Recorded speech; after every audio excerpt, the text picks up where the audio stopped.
So what do you think? What do you make of the statements of Brian Bowen's attorney?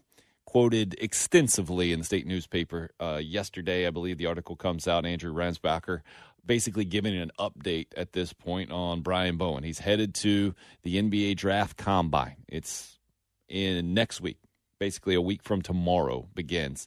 May 16th through the 20th up in Chicago.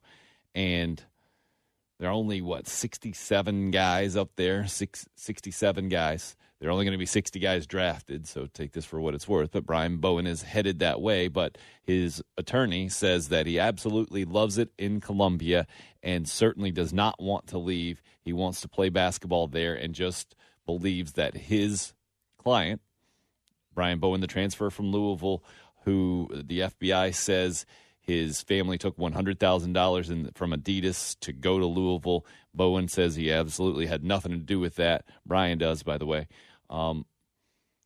Says that he wants to stay and he deserves due process. And in his attorney's opinion, that due process includes the NCAA making some sort of ruling before this. What the exact day will be May 30th, the deadline for Brian Bowen to decide whether or not he's going to turn pro or he's going to come back to South Carolina and try to play college basketball. Well, a couple things. I personally have heard that Brian Bowen wants to not to say that this is wrong, but what I've always heard is Brian Bowen wants to play college basketball, maybe even 2 years of college basketball.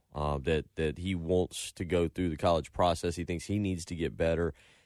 But he's also not, and this isn't new information because they said he's not going to sit around and wait for the NCAA to make a ruling. He can go off this year and go and do other things, but that Brian Bowen wants to play college basketball. If he has his options, it will be if they told him you can do either or, he wants to play college basketball in 2018, 2019. The problem is you've got the NCAA who really is under no pressure to make a decision by the May 30th withdrawal deadline to keep your college eligibility. And so I feel like these are, I don't want to say half-hearted attempts because I don't know what you do. I don't know what you do if you're his lawyer or if you're Brian Bowen to like encourage the NCAA, hey, can you give us an answer? I mean, but they've done it. That's what I'm saying. What he did was make it a very public deal, saying I'm going to put my name for the NBA draft, and I know when the deadline is. We want the NCAA to make a ruling. And they're saying due process now, and everyone is do this thing. I don't see the NCAA reading this and saying, "Oh, you know what? Let's move this thing along. Let's hurry up. Let's be on their timetable." I don't think the NCAA ever has a history of doing that. Now that would be ideal, and I agree that would be fair to the kid. I don't understand what the holdup is in this. You know, they ruled on the Auburn player who was somewhat involved in this thing as well. He's got to serve a 10-game suspension at the beginning of next season, but then will be eligible to play. Was not eligible to play this past year, and why they can't do something similar for Brian Bowen in this situation, I don't know. Maybe the FBI investigation is more complicated. I just don't know how that goes. Daniel Purifoy is the Auburn guy who is involved in that thing as well and will serve a 10-game suspension before he can play next season. It's going to be really interesting, but it's going to come to some kind of conclusion here in the next 3 weeks. May 30th, 3 weeks from tomorrow, the date that Brian Bowen will have to decide. Now, there is also this, Bill. It doesn't seem like Bowen will be certainly a high draft pick, possibly not be drafted at all. So he could still decide to withdraw his name from the NBA draft if he doesn't get a bunch of great feedback, and then decide that, you know, if the NCAA comes out and doesn't have a favorable ruling whenever it does, then he could then move on to professional basketball. He would not go the traditional NBA draft route. There is that option as well. This goes back to an article from back on April 18th by Andrew Ramsbacher on the State, and it basically saying that according to Jonathan Giovanni of ESPN, that Bowen is not projected to be drafted at this point. And I mean that's some of it that goes into it. Like Brian Bowen and his family, they see the mock drafts. They know what's going on. They know that in an ideal world, he comes back and plays a year of college basketball to get some film out there and to show. Just going to this draft combine is not going to necessarily do what it needs to do to jump him up draft boards.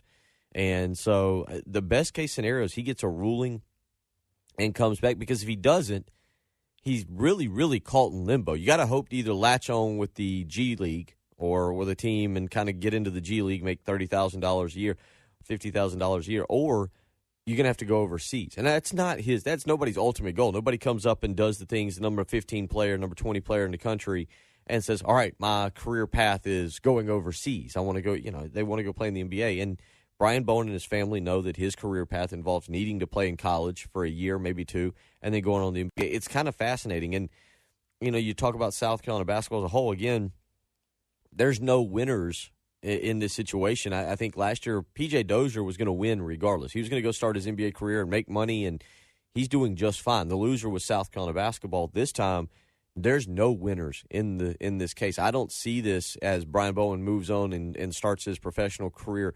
He starts it strictly behind the eight ball and having a long way to go if this is the route he's forced to take, and South Carolina basketball loses out on a good player. I don't know what Ray Tanner can do. I think he's very limited. I think Frank Martin's very limited. I don't know how you can go about, like you said, trying to tell the NCAA, look, man, this young man's career is hanging in the balance here.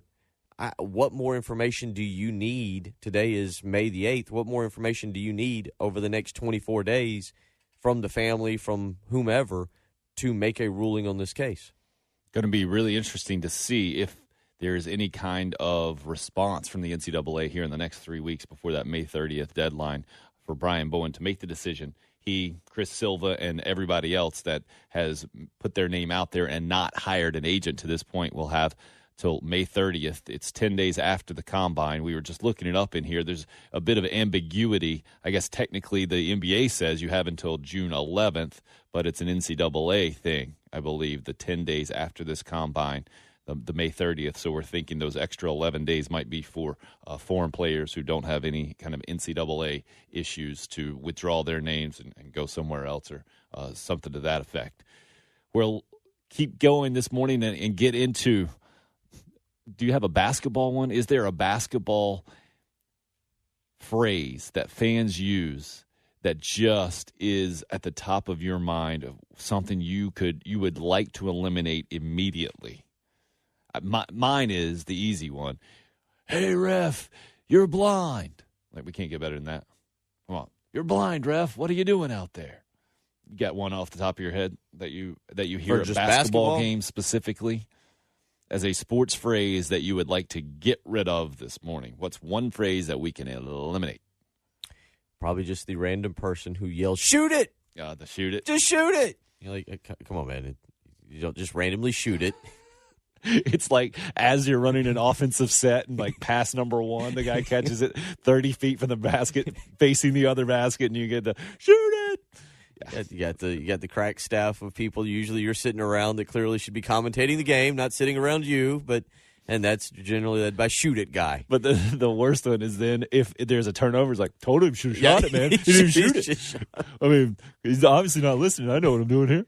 Yeah. Or when they make the pass to the person and he shoots it and misses, like, see, I said the other person should have shot. I mean, they got to listen to me. I don't know what they're doing. Mm-hmm. Yeah, there is the coach in the stands is good times, and there are a lot of those for sure. I vote. It's not a fan phrase, but it's certainly a sports phrase. One game at a time. There is nothing that annoys me more than that one. Brad weighing in this morning says, oh boy, where do I start with this one? And one, ball don't lie, over the back. Brad says, how can you foul someone when you're over their back? Shaking my head is where Brad weighs in this morning. What would you like to add to the list, sir, of annoying sports phrases? So this is off of Bleacher Report. Oh, you're just going to steal. At least you mentioned it. The 35... Get better, man. There are 35 most overused expressions in sports, and I can kind of agree with this one. And they used football, but he's a football player. Yeah, he's a basketball. Really? Like, usually you get that, it says... He's just a basketball player, man. He's just a football player. That's a good one, as opposed to I thought he was a track athlete in football pants. The baseball one that's so overused, I was reading it. Oh, no, it's a football one about Baker Mayfield. I was just reading a Sports Illustrated article about him. I think Peter King wrote it, and Ian taking number one. Arm talent. Oh, the arm talent on this guy. That's what really stood out to me. I like this one. Another one, the overused cliches in sports. We got to play our game. Not someone else's game? Yeah, that's pretty much the way I like that one. Be amazing. Auburn against Tennessee. Somehow South Carolina showed up in that ball game and played for Auburn. It was amazing. Another good one. He came to play. As opposed to... Like, LeBron came to play last night. He really did. As opposed, yeah. Oh, here's a good one. Now, here's one we might want to throw in there. The trap game. Oh, yes. This is the old trap game. That goes along with must win, doesn't it? Right, yeah. The opposite of a trap game is a must win game. I'm just kind of glancing through a few more that they've got here on this list. They left it all out on the field or court. Got to leave it out. Got to leave it all out there, man. This is from More Athletes. We wanted to make a statement. Yes, the statement game. Not to be confused with the trap game or the must win game. We brought our A game. Who says that on the show? Yeah, that's definitely a bit of a Gunterism. Is that what you're saying? Yeah, exactly. Giving 110%. Yeah, that's terrible. That's one you'd have to put on the list, right? Giving 110% because that's me. Like, and then you've got the one goofball who's like, it's physically impossible to give 110%. What about the 1,000%ers? There's that too. I mean, we gave 1,000% out. Take it one game at a time. Yeah, that one game at a time. That bothers you as well? Well, I mean, what else are you going to do? You taking 3 games at a time? I like this one.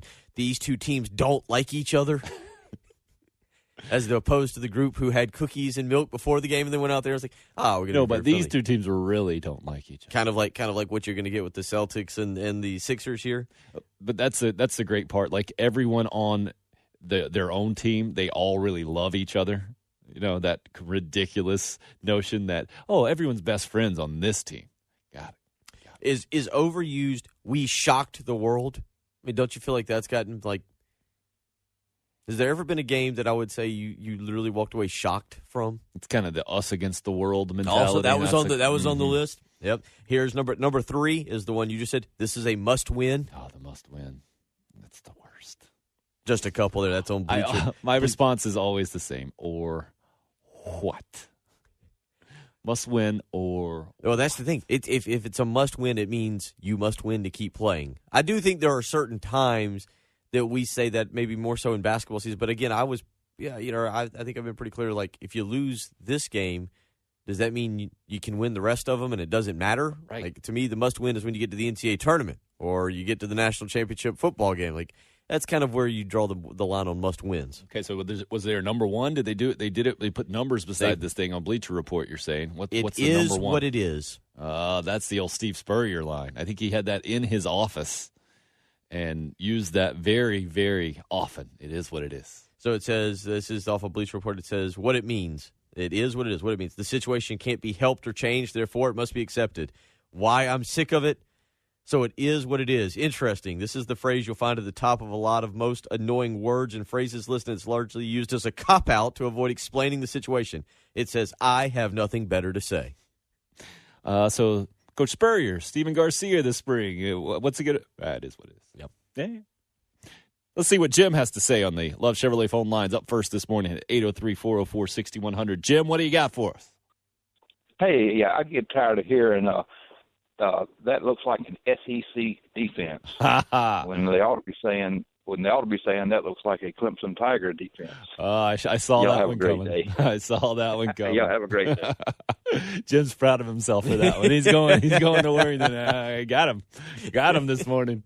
I see what he's saying there, but I think maybe Oklahoma fans would say maybe that looks like an Oklahoma Brent Venables defense. Oh. If you want to go there, okay. I'm just saying. Brent Venables has done it elsewhere, not just Clemson. But yeah, I can see from an ACC Clemson perspective, you definitely get sick of the SEC defense, no doubt. Yeah, I was going back. What about SEC speed? Right? SEC speed, right? Mm-hmm. Don't forget that. I mean, there's so many, but I do feel like more of them are in golf, where you've got the cliche kind of things. And obviously, you've got the fans. You the man. Mm-hmm. Hit the ball in the hole. Get in the hole. Bye buoy. Drives me insane. That's not just a golf thing. That's a Howard Stern thing. All right. Well, nonetheless, it does. You can just hear it more in golf because it's so stupidly quiet. Exactly. All right. But I do feel like that's. But then when you're at a game, What is the most annoying thing that people are constantly saying around you? Okay, see, so that's a little different. The other phrases you've thrown out are usually from players or coaches, right? And I think that's more annoying to me. I get it, though. There can always be that one fan in your ear the whole time who just doesn't feel the need to switch it up ever and just feels like as long as they keep saying it, eventually the message will sink in. Eventually, that player will start shooting if you say shoot it enough. Or the parents of the little kids for baseball, especially, are the worst. You get Trey going on that. Trey Dyson from Gamecock Great, who joins us every Thursday. That keep your eye on the ball or keep your elbow up or the whole thing. Oh, I got a great man. video. We'll listen to it during the break, and we'll see if we can get management approval to play it over the air, and we'll analyze it and see where we go with this. I'm thinking that answer is going to be a big no. There's no. I think you guys we'll let management listen to it over the air during the break, and if it is deemed approved, we'll listen to it and we'll break down what is the most annoying. Because obviously, you're not doing the baseball yet, right? You got the 5-year-old, but you're not doing the baseball yet. Oh yeah, I was throwing pitches last night. No, in the living room, not in the living room. Oh, there's a Mother's Day gift right there. Mm-hmm. It's the little plastic ball. It's not going to hurt anything. We do between the soccer for Austin with the soccer, and then we've done the baseball. Yeah, you do get the parents, the dads. We did baseball from 5 until up to freshman in high school. See, we might be evolving here where this Sounds is like more 9 years of therapy coming up for Jen. More annoying. The dad, I'll say dad because I'll limit it. It's Mother's Day weekend, so we'll limit. But dad at Sun sports game or know-it-all fan at the college game. That's good. I like it. Mm-hmm. What if he's the same guy?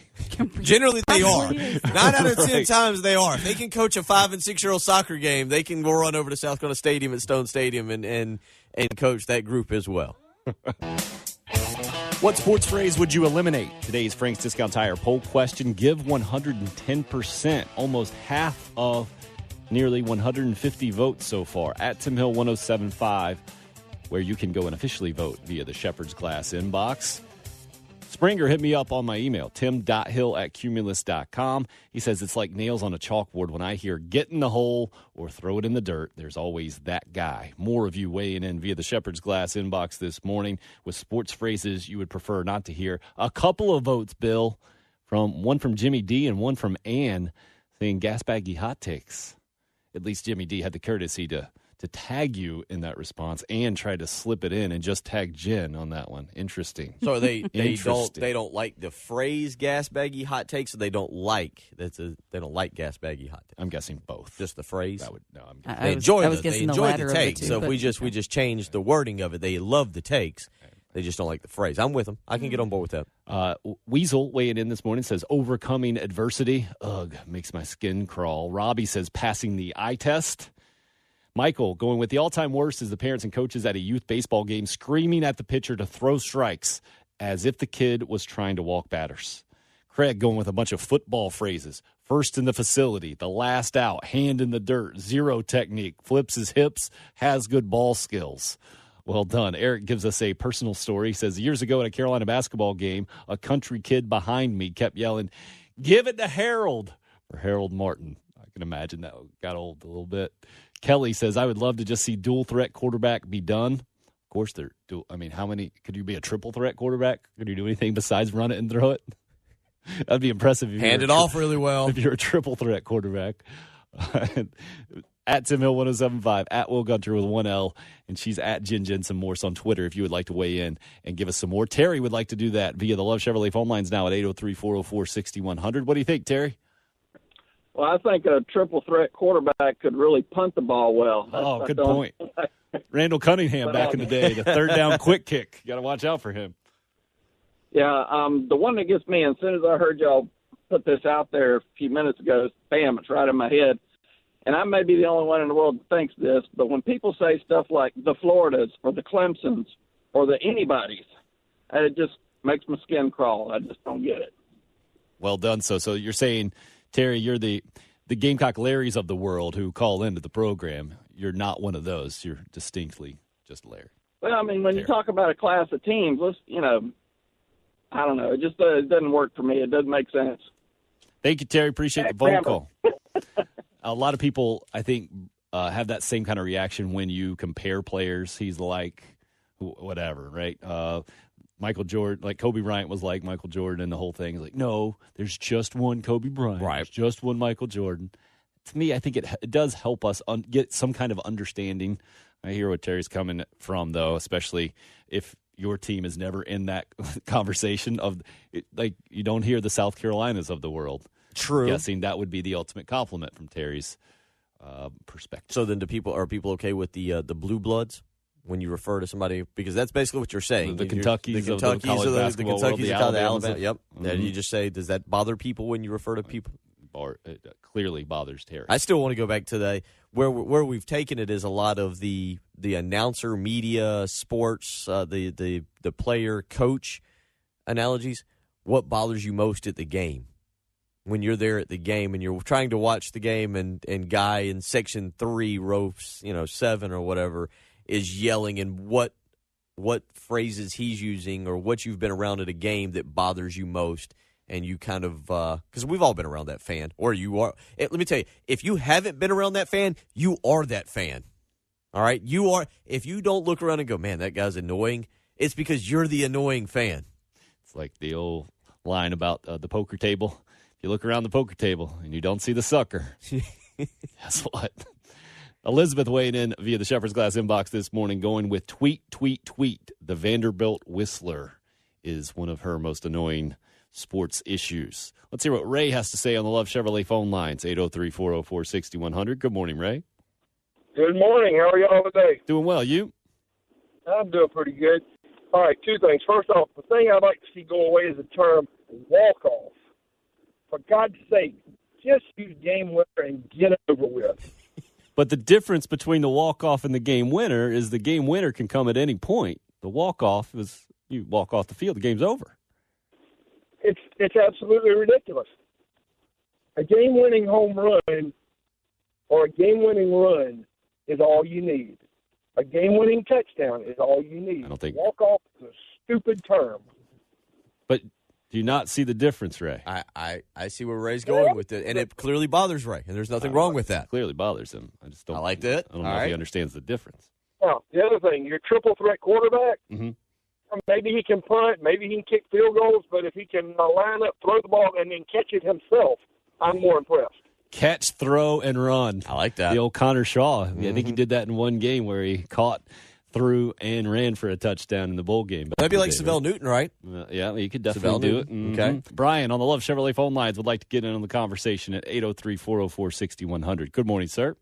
Yes, good morning. I've got a phrase that just absolutely has to be eliminated. It's spoken 95% of the time when the occasion rises, and that is it's quickly 0-2. Really, it's quickly 0-2. He didn't take 8 or 9 pitches to get 0-2. He got there in 2 pitches. How do you get to 0-2 in any amount of pitches other than 2 pitches? That's quick. 2 pitches is quick. It's quickly 0-2. It can't be. You can't get to 0-2 any other way other than quickly. We know it's quickly 0-2. Got to get rid of that one. Well done, Brian. Well played. I thought you were going to tell us the phrase that you wanted eliminated in sports was the Arizona Cardinals have traded up to select Josh Rosen. Are we taking some of these now? We got to keep up with it. I feel like the take of the week is going to come from today, and I feel like we've got multiple. Oh, Brian just won it. What was it, last week? That's, week before? Yeah, that's what. Yeah. We did have a solid take earlier. I think it was Ray who called up and said he hates to hear, or Dave maybe, said he hates to hear good game after it's clearly not a good game, and you walk through the old good game line, and you're the winning team who just dominated, and you say good game. Kenny has a suggestion, says if one team whips the other, they should walk by saying uncle. Okay. Solid suggestion there via the Shepherd's Class inbox. Again, at Tim Hill 1075. At Will Gunter with 1L. Several more of you weighing in. Tony says, game manager or manage the game, referring to a quarterback.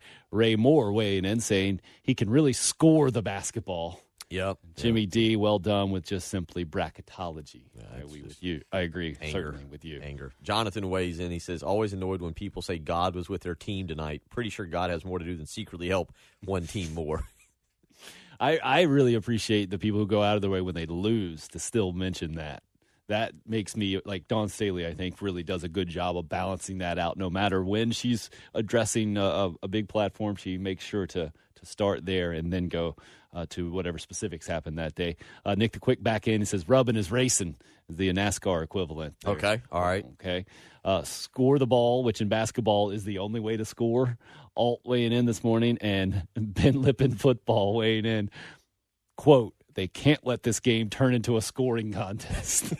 That is amazing, because what else is the game other than a scoring contest? Well done. Via the Shepherd's Glass inbox, a lot of good write-in votes this morning. Maybe we'll come up with our favorite write-in vote for you at the end of the program, as well as give you the final poll results. Matt would like to weigh in with a suggestion via the Love Chevrolet phone lines. Good morning, Matt. Hey, it's actually Brad. Tim, how you doing? Doing good, Brad. I'm sure Matt was your maiden name, clearly. It was. It's my alter ego. Excellent. What do you have for us, sir? The one that, I don't even know if it's a phrase. It's probably more of a description, but I hate hearing how people are physical runners. Right. Aren't we all physical runners? Well, except unless you never get touched, and then you're still running physically, though. Well, if you don't get touched, you're probably not in the game, but still. Wait. Physical runners. Like, this guy is a great literal runner. I mean, when you talk to him, he can just run phrases all over there. Matt, appreciate the phone call. That's like the Brad, no. It's Brad, Matt. Depends. I went with the alter ego there. You should have heard what you Brad should was get a real going to good say. producer sometime. Meredith seconds what we had in there earlier. The Bleacher Report is where we're getting some of these phrases from, and it wasn't "it is what it is." Was that number one?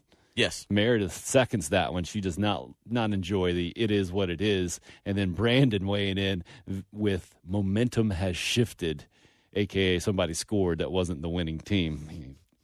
I guess it's a fairly obvious one. Columbia Fireflies lose last night 5-1 at home against Lakewood. They hit the road to Hickory to make room for the Gamecocks in the College of Charleston tomorrow night. I mentioned the Fireflies because I just saw P.J. Conlon up on SportsCenter. He's the first Columbia Firefly to be called up to the New York Mets. He got a no decision in his first Major League start last night with the Mets. I do believe went on to win the ball game. So interesting that a Firefly now has become a full-fledged Met for the first time. That's a heck of a run through the organization, but Conlon was really good in his relatively short time in Columbia, so not too surprising, I guess. We continue our conversation about the most overused or the one sports phrase that you would like eliminated. Pete would like to weigh in via the Love Chevrolet phone lines this morning. Hello, Pete. How you doing? Good. You? Yeah, my saying is it's not sports specific. It is all sports. I am sick of hearing the phrase, they play the game the right way. I mean, there's rules in every sport, and if you don't break the rules, I believe you play the game the right way. But for some reason, that baseball team plays the game the right way and the other one doesn't, or football, basketball, and I just don't understand that. Okay, Pete. Appreciate the phone call. Now, I think you have used this with your son already. You were talking about, I forget which instance it was, but you're like, he's going to play the game the right way. You hear Roy Williams talk about that the whole different. time. That I don't know if I've said it like that. You and I have kind of talked about it off air, just in like terms of little league sports, and I'm all for having. It was more in line with T-ball, and it had more to do with you have the 4 and the 5-year-olds. Everybody wants their son or daughter to go out. All right, we're going to put them in T-ball at 4. And baseball's a slow sport. I mean, it's a slow sport. So you get the kids out there, one's twirling the hat, and one's doing some sand angels, and one's kind of hanging out. And I've always said with Austin, I was like, we're gonna go play. Like, we're not gonna. We've got sand at the house. And I've got hats you can twirl. So I've never said play the game the right way. We're gonna learn a little bit of the fundamentals. I've said that a lot. I think there is a difference. I think the Rockets and the Warriors will be the difference. Like, to me, the way the Rockets play, they just spread on the three-point line and chuck it. It's a pick and roll, or it's an ISO one-on-one thing. James Harden's going to take you to the hoop. Like, to me, that's not playing basketball the right way. The way the Warriors do it, more passing, more unselfishness. Like, to me, that's playing the right way. Okay. But I understand what he's saying. Like, it is overused completely. I do feel kind of with what Pete. I'm not saying that it's an overused phrase, but I feel like that's an old man phrase. That is definitely. I definitely feel like that's an old. They got to do it fundamentals, and it's just throwing up alley oops all over the place. The way it was That's done in not the 60s right and the way. 70s was the right way. We need more of that. Yeah, there's certainly that, but there are right ways to teach your kids how to play and wrong ways to teach your kids how to play, and they can both be within the rules. You know what I mean? Like if you teach your child to shoot as much as possible in basketball, to me, that's not playing the game the right way. I mean, if he's a good shooter. Oh boy. Am I wrong on that? Like, if he's a good shooter, if he's a good, I mean, shoot as much as possible. Was if the phrase you're I a used. good shooter, no, you don't shoot as much as possible. Aren't you a part of the team? the team wins as a team if the best player shoots as much as possible. Oh man, I mean, we could never co-coach a team. I mean, what do you? I'm not sure what you guys thought. LeBron shoots as much as possible. No, because he doesn't. He's the best example of this. He's a facilitator first, and he gets knocked for it. He doesn't shoot at the end of games, and people are like, "Oh man, the guy obviously he's not a Michael Jordan type winner." Well, he's led his team now in assists 12 straight games. Clearly, he doesn't shoot as much as possible. Now, Steph Curry might be a little bit different. Okay, yeah. Is that what you're looking up? Well, what are you trying to go to? I was real quick. I was going to glance for how many shots LeBron took last night. It was a blowout game, so I'm not sure. But I was just kind of glancing because I know the other night he was 19 of 27. Right. I'm guessing he shot much less last night, and the Cavs were much better for it. They had all 5 starters for the first time this playoffs in double digits, and they won by 35. LeBron shot 19 times last night. The second closest was Kevin Love with 13. Nobody else shot more than nobody else took double-digit shots. Right. He should definitely shoot more than his teammates. I'm not arguing that. I'm just saying he shouldn't shoot as much as possible. We see that. James Harden is the example of that, right? Or this year, Trae Young, when he had 40 shot attempts or something ridiculous for Oklahoma, and they struggled, they didn't win the game. That's shooting as much as possible. That's the difference there. You're not seeing the difference at all. Not surprising. Today's final Frank's Discount Tire poll question results. Which sports phrase would you eliminate? 41% of you, more than 320 votes, going with give 110%. Well done. In second place, we just wanted it more with 30% of the vote. Must-win game edges out one game at a time for third place today.